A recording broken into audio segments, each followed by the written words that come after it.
نحمده ونصلي على رسوله الكريم اما بعد فاعوذ بالله من الشيطان الرجيم بسم الله الرحمن الرحيم شهر رمضان الذي انزل فيه القرآن صدق الله العظیم۔ رمضان کے مہینے کے لیے تقریباً 14 یا 13 یا بعض کی نزدیک 15 دن رہتے ہیں۔ یہ عظمت والا مہینہ ہے، برکت والا مہینہ ہے، فضیلت والا مہینہ ہے۔ اس کے لیے صحابہ کرام اور حضور صلی اللہ علیہ وسلم پہلے سے انتظار کرتے تھے۔ اب سوال یہ ہوتا ہے کہ کیا رمضان کا استقبال کرنا چاہیے کہ نہیں کرنا چاہیے؟ عام الفاظ میں کہتے ہیں استقبال رمضان۔ اب یہ کیا ہے، اس کے بارے میں علماء کیا فرماتے ہیں، کس طرح کرنا چاہیے؟ حضور صلی اللہ علیہ وسلم کے دور میں استقبال رمضان کیسے ہوتا تھا، یہ اس کی بات۔ استقبال رمضان سے مراد آپ کی مراد یہ ہے کہ ماہ رمضان آنے سے پہلے رمضان مبارک کی تیاری کرنا، ٹھیک ہے، اور صوم و صلات کے لیے اپنے آپ کو مستعد رکھنا، تیار رکھنا، اور ماہ رمضان شروع ہونے سے پہلے رمضان کے دوران کی ترتیبات کو مرتب کر لینا، اس کی اہمیت اور فضیلت کو دل میں اجاگر کرنے کی کوشش کرنا۔ تو واضح رہے کہ یہ اعمال اور اہتمام کی کیفیت شریعت میں ممدوح اور مطلوب ہے۔ اعمال کی ترتیب کرنا یہ شریعت میں عمدہ ہے، اس کی تعریف کی گئی ہے کہ آپ نیک اعمال کی ترتیب دیں۔ چونکہ رمضان میں اعمال کو ترتیب دیتے ہیں تو اس لیے اس بار سے استقبال رمضان کیا ہوا اچھی بات ہوئی، ٹھیک ہے۔ نبی کریم صلی اللہ علیہ وسلم سے مروی ہے کہ جب ماہ رمضان آنے والا ہوتا تو آپ صلی اللہ علیہ وسلم صحابہ کرام رضوان اللہ تعالی علیہ مجمعین کے دلوں میں اس ماہ کی اہمیت اور فضیلت کو اجاگر فرماتے۔ حضور نبی اکرم صلی اللہ علیہ وسلم رمضان مبارک سے اتنی زیادہ محبت فرماتے، اس کے پانے کی کثرت سے دعا فرماتے تھے، اور رمضان مبارک کے اہتمام ماہ شعبان میں ہی روزوں کی کثرت کے ساتھ ہوتا تھا۔ آپ صلی اللہ علیہ وسلم بڑے شوق اور محبت سے ماہ رمضان کے استقبال فرماتے، لیکن یاد رکھ کہ مطلق ماہ شعبان میں رسول صلی اللہ علیہ وسلم کا زیادہ روزہ رکھنا بے شمار احادیث منقول ہے، لیکن ماہ رمضان سے چند دن یعنی 1 دن یا 2 دن پہلے رمضان روزہ رکھنے سے کیا منع فرمائے۔ کیوں؟ تاکہ رمضان کا استقبال مکمل نشاط اور انبساط اور چست و تیاری کے ساتھ کی جائے، کمزوری اور ضعف کا احتمال ساتھ میں نہ رہے۔ کہ رمضان مبارک سے 2 دن پہلے روزہ رکھنا یہ سستی انسان میں آ جاتے ہیں۔ حالات میں دیکھتے ہیں کہ شروع رمضان میں ہم چست ہوتے ہیں، جب 10 رمضان روزے گزر جائے یا 20 تو آخر میں ہم کیا ڈھیلے پڑ جاتے ہیں، بدن میں کام کرنے کی صلاحیت بہت کم ہو جاتی ہے۔ کیوں؟ کثرت سے ہم روزے رکھتے ہیں، انسان تو بڑا کمزور ہے نا۔ اس لیے کہتے ہیں اگر ماہ شعبان میں آپ نے روزے زیادہ رکھے لیکن رمضان مبارک سے کچھ دن پہلے آپ روزہ مت رکھ۔ کیوں؟ تاکہ انسان کے اندر کیا ہو، چستی بحال رہے۔ حضور صلی اللہ علیہ وسلم اس مبارک مہینے کو خوش آمدید کہہ کر اس کا استقبال فرماتے۔ کس طرح؟ اور صحابہ کرام سے سوالی انداز میں 3 بار دریافت فرماتے، کیا؟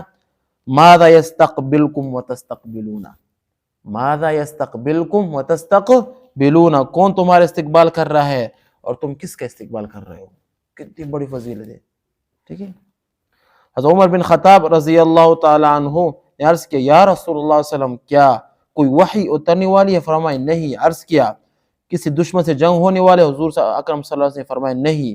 عرض کیا پھر کیا بات ہے؟ آپ صلی اللہ علیہ وسلم نے فرمایا ان اللہ یغفر فی اول لیلۃ من شہر رمضان لکل اہل هذه القبلۃ، بے شک اللہ تعالیٰ ماہ رمضان کے پہلے رات ہی تمام اہل قبلہ کو بخش دیتا ہے، یعنی مسلمان کو بخش دیتا ہے۔ کتنی بڑی فضیلت کی بات ہے۔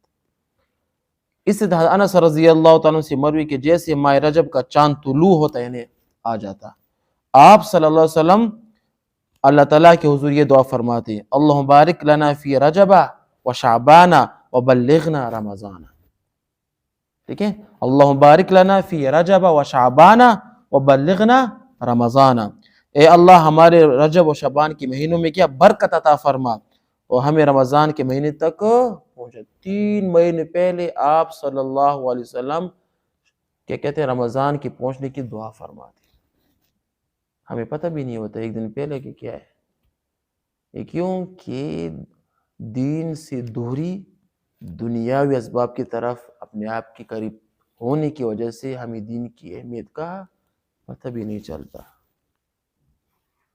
اب صرف زبان جمع خرچ اس کا استقبال رہ گیا، کچھ بھی نہیں ہے. تو اسی وجہ سے رمضان کی جو کیفیت ہوتی ہے وہ ہمارے اندر نہیں رہی ہے. رمضان گزر جاتے کچھ بھی نہیں ہوتا. حالانکہ رمضان کے مہینے میں گناہوں سے اپنے آپ کو پاک کرنے کی مشق کی جاتی ہے، تاکہ 11 مہینے ہم کیا کہتے ہیں اپنے گناہوں سے اپنے آپ کو پاک رکھیں. ٹھیک ہے نا. ام المؤمنین حضرت عائشہ رضی اللہ تعالیٰ عنہا بیان کرتی ہیں کہ انہوں نے حضور صلی اللہ علیہ وسلم کو مسلسل 2 ماہ تک روزے رکھ کے نہیں دیکھا، مگر آپ صلی اللہ علیہ وسلم شعبان معظم کے مبارک ماہ میں مسلسل روزہ رکھتے تاکہ وہ رمضان مبارک کے روزے سے مل جاتا. ٹھیک ہے نا. اور بھی بہت سی فضیلت آئی ہے. ٹھیک ہے نا. تو اس سے پتہ چلتا ہے کہ حضور صلی اللہ علیہ وآلہ وسلم کتنے اہتمام کے ساتھ رمضان کا استقبال فرماتے تھے. ٹھیک ہے نا. ابھی شعبان ہے، ابھی تقریباً 2 ہفتے رہتے ہیں. ہمیں چاہیے کہ ہم رمضان مبارک کے لیے ابھی سے ترتیب بنا لیں، اپنے کاموں کو آگے پیچھے کر کے جو عبادت کے ٹائم ہے نا اس کو کیا اس میں اپنے آپ کو عبادت مشغول رکھیں. تہجد ہو گیا، اشراق ہو گیا، وابین ہو گیا، اس کا اہتمام کریں. تلاوت کی کثرت ابھی سے شروع کریں تاکہ جب ہم رمضان مبارک میں داخل ہو جائے نا تو ہمارے تلاوت کرنے میں کیا مشکلات نہ ہو. نوافل کی اہمیت، مثال کہ نوافل کرنے کی مثال مشق ابھی سے کریں، ذکر اذکار کی مشق ابھی سے کریں، راتوں کو جاگنے کی مشق ابھی سے کریں، تاکہ جب رمضان مبارک کا مہینہ آئے نا تو کیا ہو کرے ہمارے لیے مشکلات نہ ہو. حضور صلی اللہ علیہ وسلم جب رمضان مبارک کا مہینہ آتا تو کہ اپنے کیا کہتے ہیں کہ لنگ کو باندھ لیتے مضبوطی سے، اپنی عبادت کے اپنے آپ کو چوس کرتے تھے. 1 ماہ تک خود بھی راتوں کو جاگتے، اپنے ازواج مطہرات کو بھی عبادت کے لیے جگا دیتے تھے. صحیح ہے نا. بہت ہی برکت والا مہینہ ہے. اس جو گناہ انسان سے ہوتا ہے رمضان مبارک میں، اگر اس سچے دل سے توبہ کرے اور رمضان مبارک میں گناہ نہ کرے، انشاءاللہ سے امید ہے کہ وہ کبھی زندگی میں کبھی وہ گناہ نہیں کرے.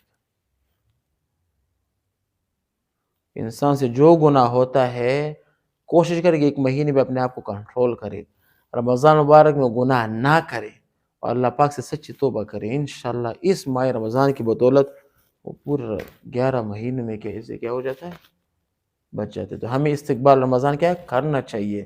اس سے کیا مراد ہے کہ اپنے اعمال کو ترتیب دے اور منکرات سے اپنے آپ کو کیا کرے بچائے. وآخر دعوانا ان الحمدللہ رب العالمین.